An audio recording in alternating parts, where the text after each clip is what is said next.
Yeah, interesting. But you've been busy since as well, so that's still good. We're always trying to Yeah, make sure that happens. it's very interesting, the busyness factor, because we have about as many people pre-approved to buy homes now than we did during the pandemic. Oh, But then, like 9 out of 10 would close on something.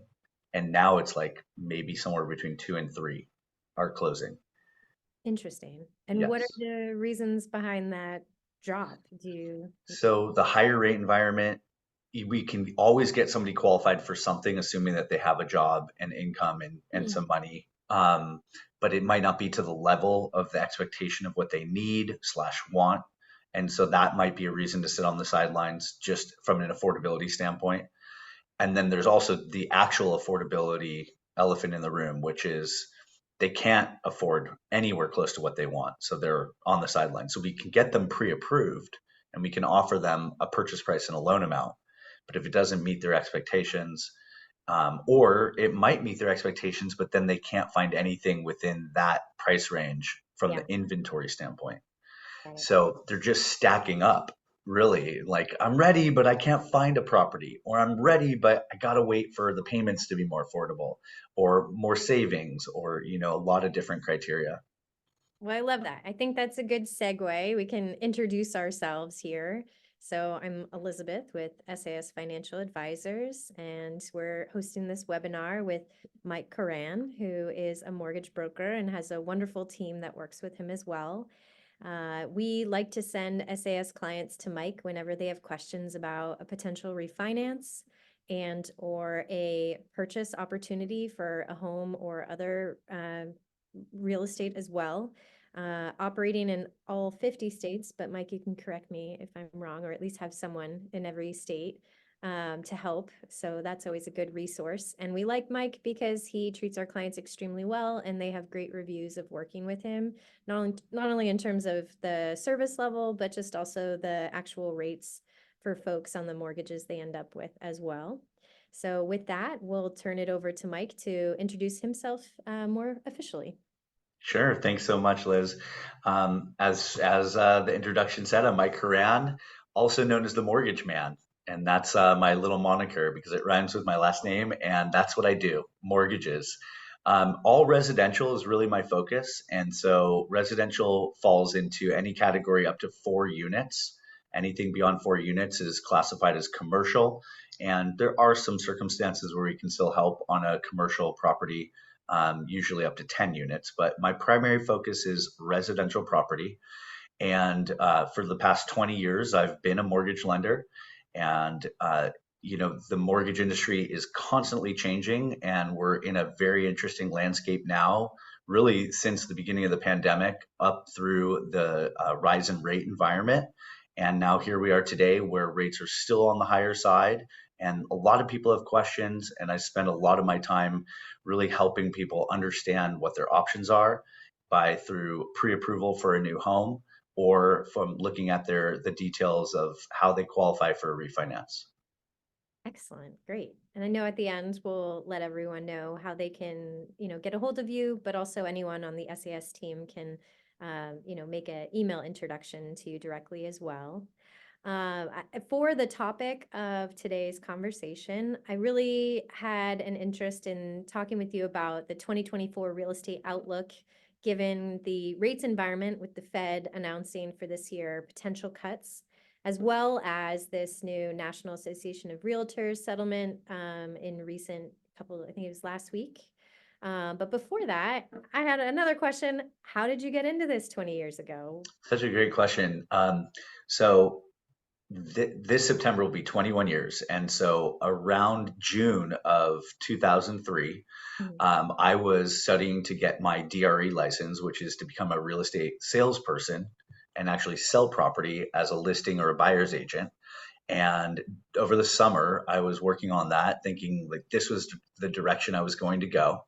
And by chance, somewhere around, I guess, August, I was contacted by a college friend who was a little bit older than I was. And he contacted me to say, "What are you doing?" I'm working in mortgage lending and I'm asked to actually hire for the team. And so I thought, oh, I'm not into mortgage lending. I don't really know what mortgage lending is.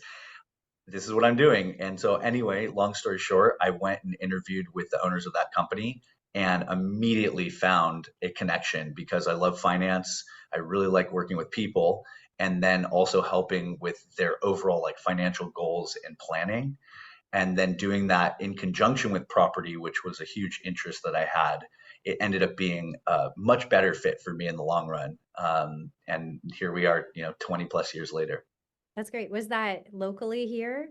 Yeah, it Um, was actually. The initial company was a brokerage office in San Francisco, and through the era of like pre-Great Recession, they had many different focuses. So there was times where they were focusing on subprime lending, mhm. and then there was a shift away from that. Luckily, before the Great Recession, and they went into like higher level qualification and reverse mortgage lending.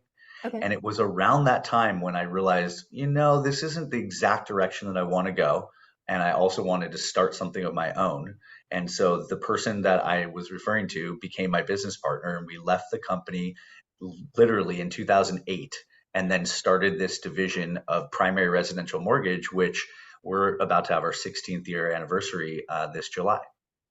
I can only imagine that kind of timing. Um, Yes. It but was you're very here now, interesting. so Yeah.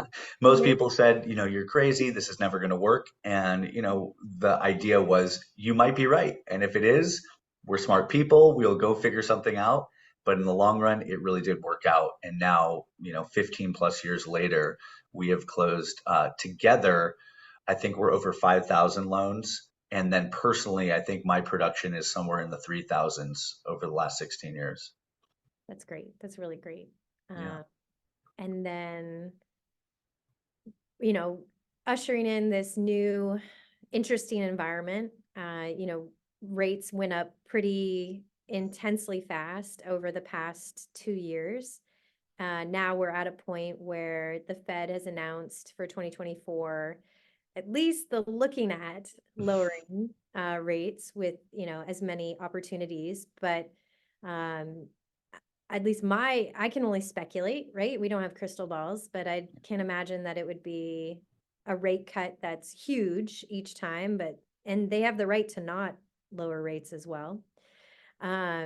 So given that environment, how does that impact kind of what you do and how you can help people in the industry? Yeah, this is really the hot topic, and it has been now, it feels like for at least the last year. Yeah. When rates started to go up just exponentially in about around May of 2022, everyone was talking about, oh, it's just a quick fix to kind of counteract COVID and the complete opposite of what was happening, where rates were decreasing so much. But Right. it wasn't a quick fix, and unfortunately, it was a little too late, really, that the Fed started making moves, and so they ended up going a complete about face into the opposite direction. And to fast forward to where we are today, we finally are seeing the signs that inflation is starting to become under control. And that's really the main core measure that the Fed is looking at to make their moves into the decreasing rate environment. Um, that being said, we just had a meeting last week, the March meeting, when 3 months ago in December, it was widely anticipated that they would be cutting rates by March. And then Right. as we got into January and February, the signs were not all there yet. And so if you listen to any of Powell's comments or read about them or heard about them on the news, you would hear that the stance is really, we're not there yet. And so rates are going to continue to stay higher for longer. And we're not going to decrease them until we see those measures are under control. And the real problem with that outlook is that it probably right now is more than okay to start the decreasing position, and that is not going to tip the boat in a way that will be detrimental long term. Mhm. But they wait till the very last moment to make these moves. Right. And so, how it really affects our environment from a mortgage lending standpoint is that when the Fed decreases essentially the federal funds rate and the prime rate, what they're really doing is they're changing the rate that one, banks lend each other overnight, And then two, the prime rate affects all adjustable loans. So credit cards, equity lines of credit, anything that has a adjustable rate. And there's not an immediate trickle down effect to mortgage rates. Mortgage rates will follow what is happening with the Treasury and the federal government, but they follow the mortgage backed securities, the MBS, and the 10-year Treasury note much more closely.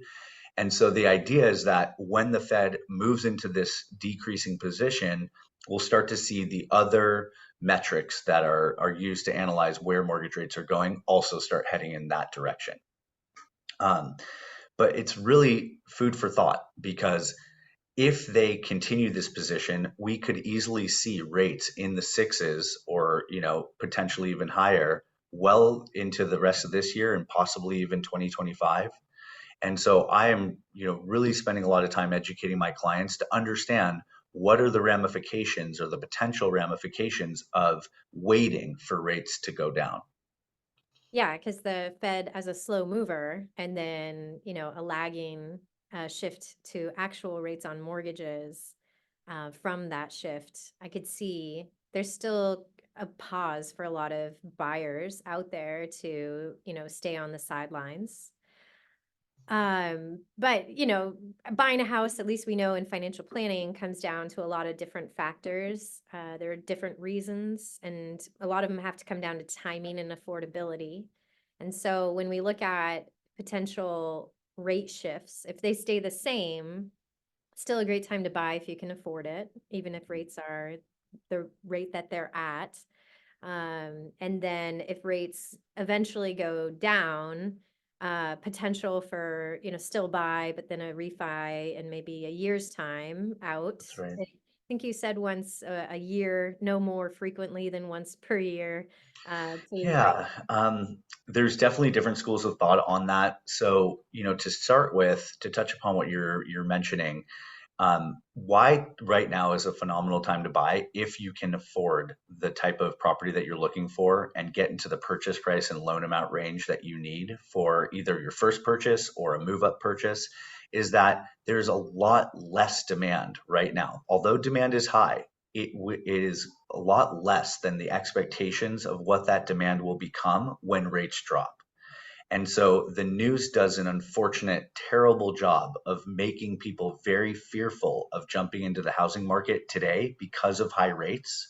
But what they do not paint the picture of very well or accurately is how does the actual economics work when thousands and thousands of people who are on the sideline decide all at once or in a very short period of time to jump in.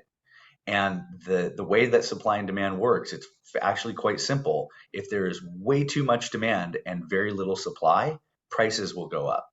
And so one of the exercises that I run for all my clients, whether it's again first time home buyer or somebody who's looking to buy another property, is what is the difference between the rates of today and maybe a 0.5% lower or a full percent lower or even more if they want to look beyond 1% lower than it is now in comparison to what happens if let's say a $500,000 home goes up $50,000 or $1 million home goes up $100,000 or a $2 million home goes up $200,000, and how long does it take to break even on spending 50 to 200,000 or whatever that number is in comparison to the lower interest rate that you waited for. Right. And typically what I'm seeing is it's about 8 to 10 years before it would make sense to have not bought today and waited for the lower rate. And that's a long time, especially since we know that well before 8 years, we're going to have refinance opportunities. The Right. Fed will definitely lower rates. It might not be all this year. It might be a combination of, they're talking about like maybe up to 3 times this year and another 3 or 4 times next year. I mean, we're talking years into the future where we start to see a substantial rate decrease. And during that time, the further they go down, the more the demand is. And then since we have an inventory problem, I can speak about California, but inventory nationwide is at like a 20-year low.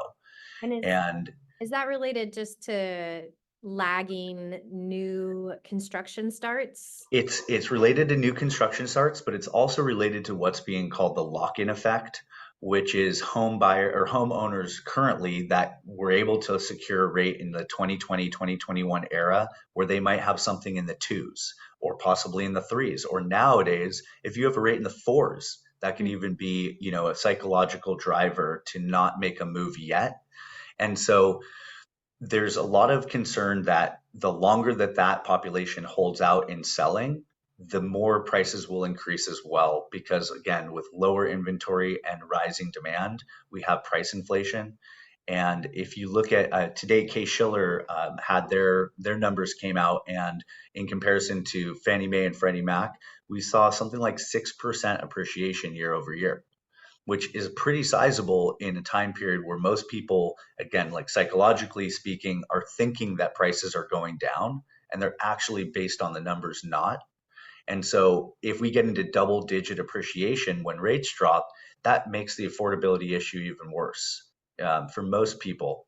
Yeah, we spoke with a client this morning who's looking at a potential purchase, but not, I mean, more like a 3 to 5 or more timeline out. They're in the Bay Area looking in Southern California, but they've been watching for several years, Yeah. and the properties they were looking at before, maybe early pandemic, that were 800,000 are now 1.6. So they're how to manage their savings rate for a down payment when appreciation's going up so high in spite of increasing interest rates on mortgages is a kind of a hard paradox. This is in the Orange County area, Irvine, that they're looking at. Yeah. Um, are there trends that you're seeing like that? That there are pockets, maybe, with hybrid work, people are looking at maybe urban flight, but still slightly suburban. I mean, is that Yes. nationwide? I mean, to start with in California, one of the things that has been uh, successful and advantageous for clients that can't get into their purchase price range right now. So they want to buy a primary home, but like you just mentioned, something went from 800 to over a million, and in some cases doubled, which is just an enormous increase to try and work around if you're on a regular path of savings. And what my recommendation is, if you want to get into property ownership and you have a good rental situation, then you should be exploring an investment property. Hmm. And if you have the money to buy a property now, but you would never go from 8 to 1.6 or somewhere in between, but you do have the means to buy, then looking into something that will create some type of cash flow basis, like a non-owner occupied investment property, can be a fantastic way in the door now. And so to your point, if that's not going to be in the immediate Bay Area, or if you're in Southern California, like in Los Angeles or in Orange County, you start to see people move out of those communities. An example would be here. I have a lot of clients buying investment property in like the Sacramento area, or, potentially they're looking in like Lake Tahoe or somewhere where, of course, there's areas where there's still $1 million plus and $2 million plus homes and even more, but there's also properties where you can get in the $500,000 range or even less, and put a renter in there, or potentially even buy a home that has an existing renter in there to begin with. And then you are starting your investment portfolio, even though it's not the roof over your own head. Yeah, absolutely. Yeah. We have other client anecdotes doing just that. I think the Yeah, assumption there is making sure you yourself are prepared to be a landlord, whether you use, outsourced property management or not. So those are beyond those considerations.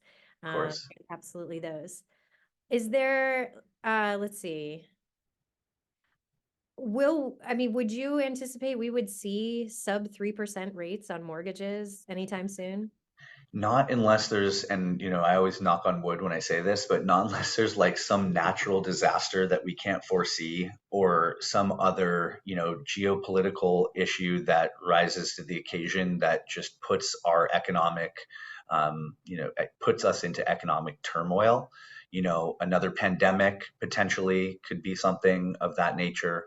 But really, at this point, it would have to be on the extreme level, like COVID, Yeah. because if you erase COVID from history, there would never have been a reason for rates to get under 3%. Mhm. Again, other than some other natural disaster or something, that we just can't really predict or foresee. But if we were to run the course that we're on now, and the economy is strong, even with ups and downs and different peaks and valleys, there really shouldn't be a reason for rates to be that low.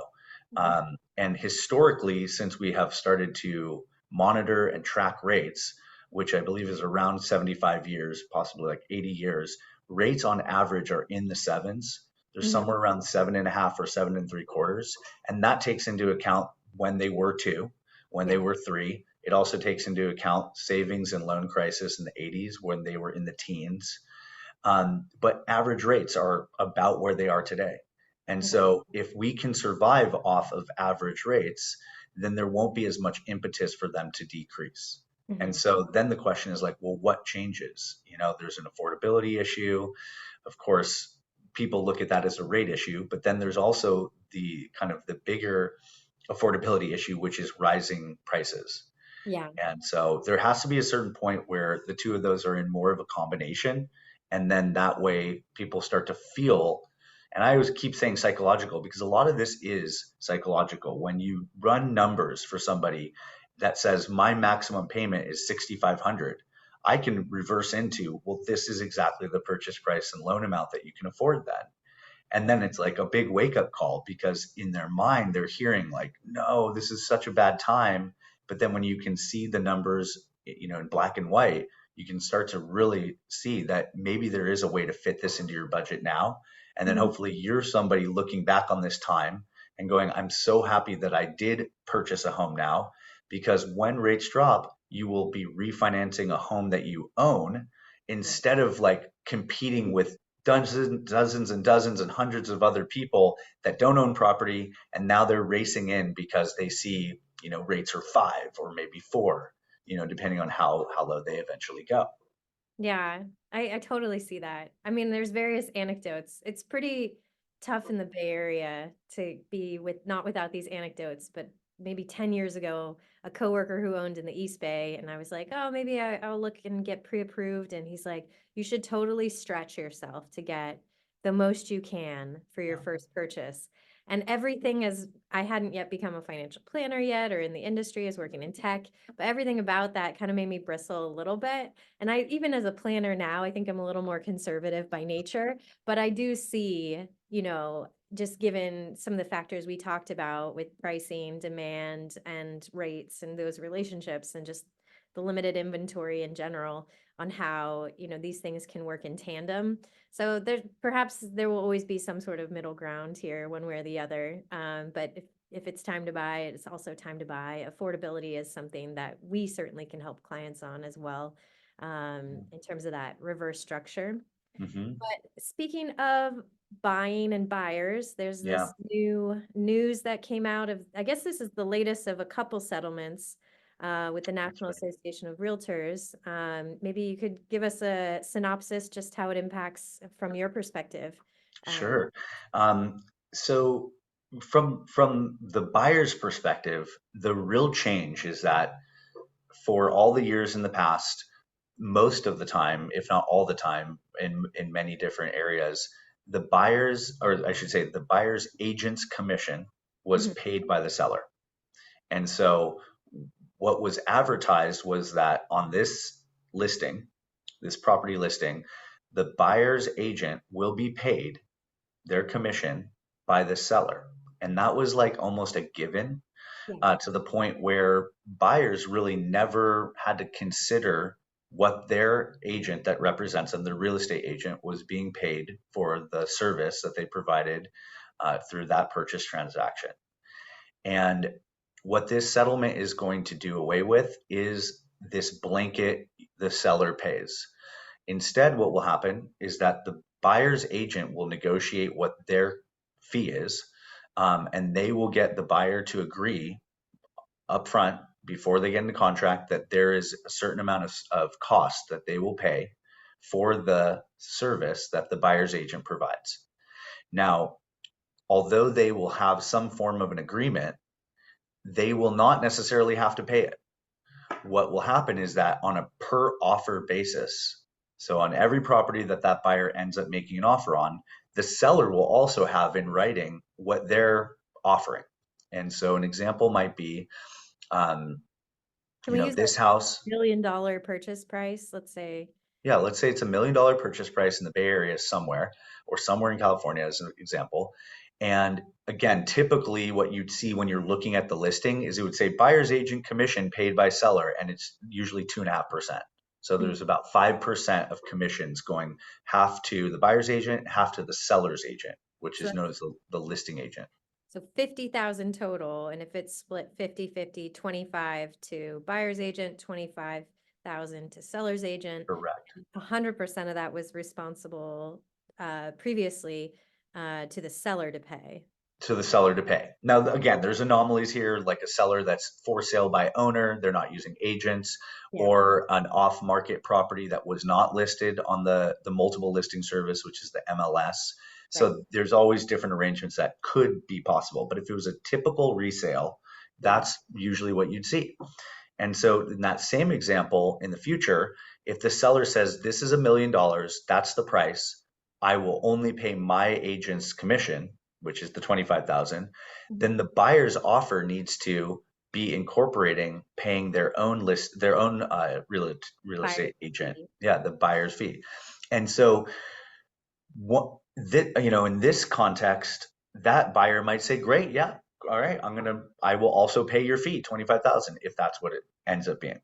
Of course, that's one side of this. Then there's the side where buyers will start to push back, and they'll say, there's no way I'm buying this $1 million property and paying 25,000 in fees, plus the typical closing costs if they're getting a loan and they have title expenses, title insurance, and escrow settlement fees, and property taxes, and home insurance, and all of these standardized costs that go into just the purchase and sale of real estate. Mhm. And so in those situations, what I'm expecting is that they will be making an offer to some degree of, either higher purchase price to incorporate that fee. So they might say, okay, I see you're listed at 1 million and you will not pay my agent's fee. I'll offer you 1,025,000 if you do. And that way I can finance the cost of this agent fee that I have to pay. Okay. And so now I'm going to take out a higher loan amount, but I won't have to shelter the entire burden of that 25,000. If I'm borrowing at 80% and putting 20% down, then I'll be putting in a portion of that at closing and then borrowing the rest. And that would be for somebody who we're talking about, somebody who has 20% down. Well, I would say that maybe 60% of the loans that I'm doing now are for people who do not have 20% down. Right. And then there's a percentage that very much have not even anywhere close to 10% down. And a lot of first time home buyers need down payment assistance. So we do a vast majority of the down payment assistance loans where the buyer might only have enough for the standard cost and not also their down payment. Mhm. And so where this really shakes out to hurt buyers is in the pool of buyers that have very little money saved, and they don't currently have enough to pay typical purchase transaction costs and even the minimum down payment, which in for a conventional loan is 3%. So if they can't do those now, if they're asked to pay 1, 2, or 2.5% more in the commission, that's Yeah. going to be really, really tough for them to overcome. And so that leads me to my last point about this on the buyer side, which is that is really going to open up the door for real estate brokerage offices to have new type of fee structures Yeah. that will most likely make it so that real estate agents can't receive or earn up to the potential that they have now.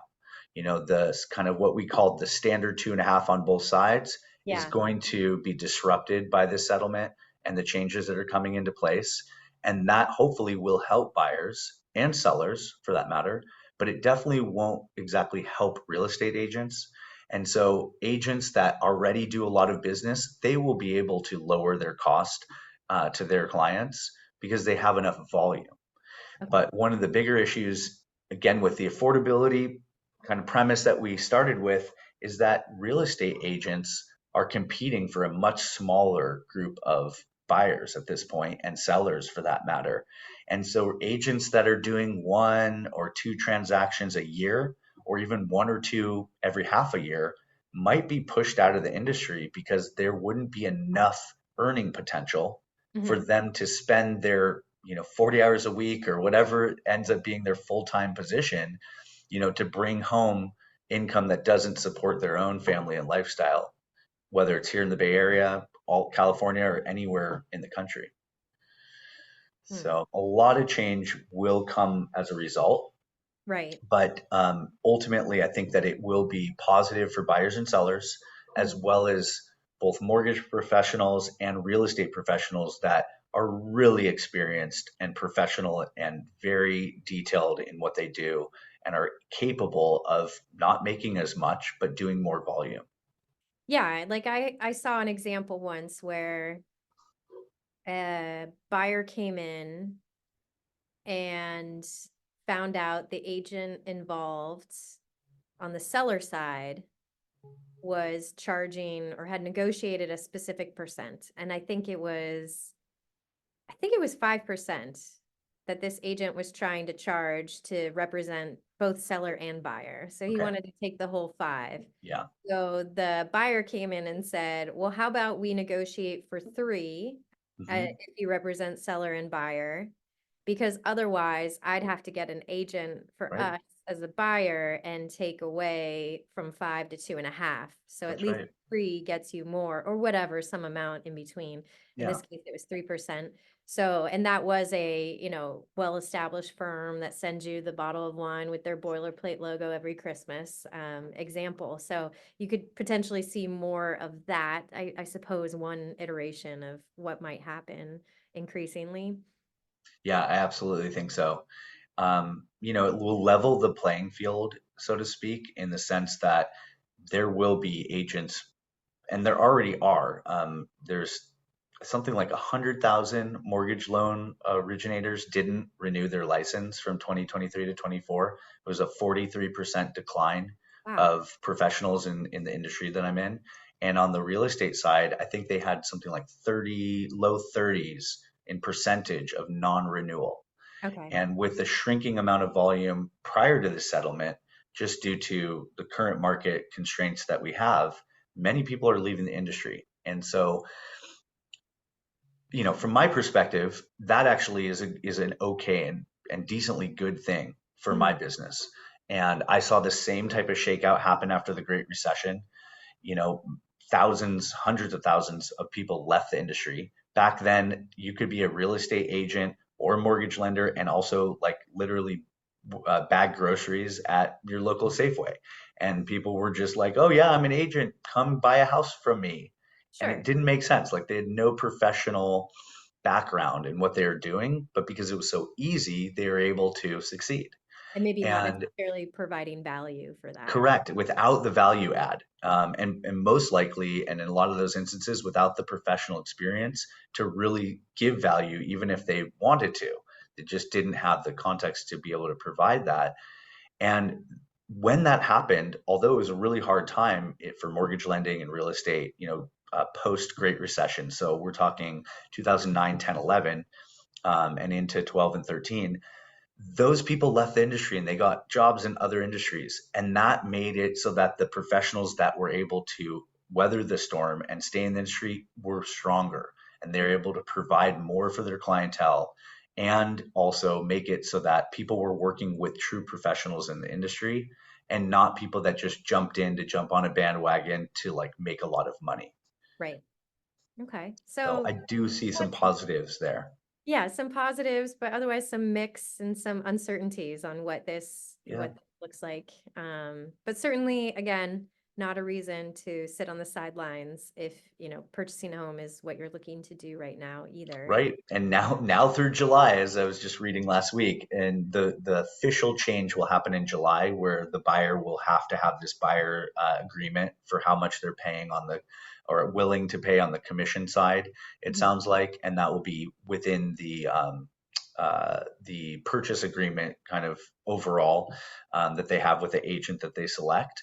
But between now and then, sellers are still pretty much on the hook for paying the commissions unless they already are trying to work that somehow into the buyer side.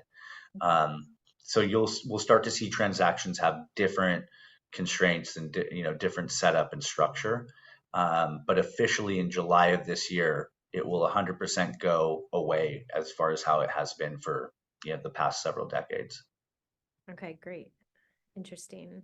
Yeah, I read in did you read the part in Freakonomics, the book that came out? It's a long time ago, it feels like just yesterday, about how the way these fee structures work, that the agents aren't incented to really seek a higher sale price anyways, because there's such a small, trickle down effect on their percentage fee in the end. Yeah. Um, so this is an interesting kind of layer on top of that of what might be happening going forward, but who Yeah, knows? it is interesting. I mean, I think that people feel, emotionally that if somebody's trying to drive a price up, it's to make a dollar. Mhm. And of course, there's definitely agents out there who for sure think that way. But ultimately, like you said, 2.5% of a million versus a million 20, that 20,000 delta is not, making that person rich overnight. It's Right. not a majorly substantial difference. It's more money, it's more Mhm. commission, but it's not what I think, again, media portrayal is like, oh, they're trying to gouge people and raise and get more money. And yeah, there's going to be people out there that do that, unfortunately. Um, but it wasn't ever enough for that to be the major driver. It was like, we make a lot of money per transaction. That was the driver. 2.5%. Just to give you some context, like on the mortgage lending side, if a mortgage lender made even 1%, that would be considered really high in a Mhm. market like we're in now. So, if an agent on a purchase that we do, if an agent is making 2.5%, and then another agent's making 2.5%, and that they're making 5%, and the person that's procuring the loan is, barely able to make up 1%, there is definitely an unbalanced scale there in terms of sharing equitably, for the transaction overall. Yeah, And absolutely. I'm not proposing that agents should only make one or that there should be some standardized costs because everything is different. Mhm. And there's a lot of unique type of properties and that are very difficult to sell, and they maybe would warrant a higher cost versus a home that the day it's listed has 20 offers lined up. Does that person need to be making the highest end of the commission scale when all they really had to do is take some nice pictures, write up a nice description, which most of them are probably using AI for now anyway, Mhm. and then, walk away with a massive amount of income. Yeah. Oh man. So, I yeah, feel like we could be talking about these topics a I lot. do too. 45 or 40 or so minutes just flew by.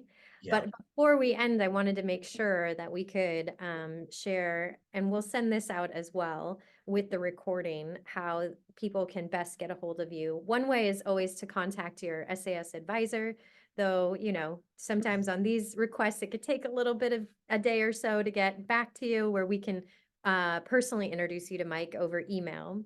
But another way here, let me share, is through your website, Yeah. Mike Koran, the mortgage man, but MikeKoran.com.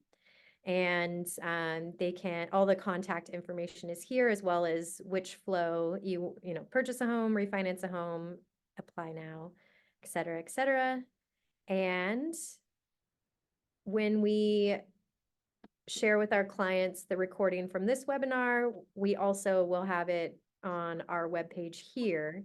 But obviously, we don't need to be in the middle. We can just send any and all to you at, again, MikeKoran.com. Yeah, that is perfect. And, like you highlighted, there's different ways that you can apply right away or learn more. I have a blog that I write Yeah. every couple of weeks. And so there's a lot of great information on the website if you just want to peruse. And then typically people have a lot of questions. I mean, it is definitely a long process, and there's so many details within it that it's really helpful to have a mortgage professional, and that you're not in this alone, that you don't have to figure everything out by yourself. I myself and my team are always here to help with all those questions. And a lot of them come, you're going to bed or you wake up in the middle of the night, you're like, oh my gosh, I forgot to ask that. Phone call, email, or text away from answering those questions. And you'll also see on the website, I have a booking tool so you can set an appointment that works for your schedule based on my calendar. And, I just try to make it as convenient as possible for you so that it's easy to work with me and also to feel less stress Mhm. about what usually is one of the biggest investments that you make in your lifetime. Yeah. Great. So perfect. MikeKoran.com. And you've made it available to me, myself, my team, every one of our SAS clients. That Q&A phase, I feel, is so important working with you because there sometimes there's that time period before you want to click on the apply now button. So I found that to be incredibly helpful, and I'm sure many others will too. So definitely lots of good topics here with the Fed rates and the prime rates and what to anticipate for 2024 potentially. Also, the recent NAR, National Association of Realtors settlement, and what that could do, and just complexities there. So I wanted to thank you so much for your time today. Yeah, thank you as well. It's always great to talk, and I'm sure we'll do this again because, like I was saying, the mortgage industry, the real estate environment is always changing, and there's so much happening on a day-to-day basis. And Yeah, so, when you love what you do, you know a lot about it. And so, like you said, we could talk for hours about all these topics. So thank you so much for having me on, and look forward to helping anyone and anyone that's interested. absolutely. Well, thanks so much, Mike, and thanks everyone who attended. And we'll be posting this in the coming week or two. Sounds great. All Thanks right. again, Liz. Thanks. Bye. Bye bye.